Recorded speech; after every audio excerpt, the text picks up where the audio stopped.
ఒకడు కారులో వెళ్తున్నాడు. ఎదురుగుండా ఒక టూ వీలర్ మీద వచ్చి గుద్దాడు. కారు అతను రైట్ రూట్‌లోనే వెళ్తున్నాడు.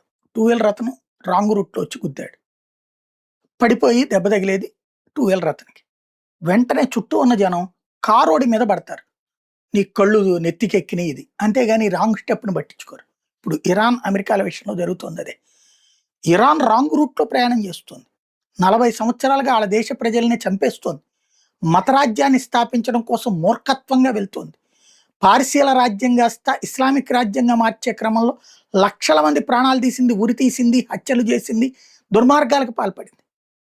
అది రాంగ్ స్టెప్పే కదా!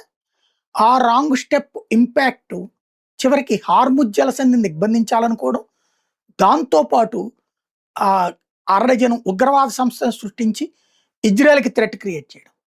ఇజ్రాయెల్‌ని ఇబ్బంది పెడితే అది పడుండాలా వీళ్ళ కోసం? ఎప్పుడు బిగినైంది వీళ్ళ గొడవ?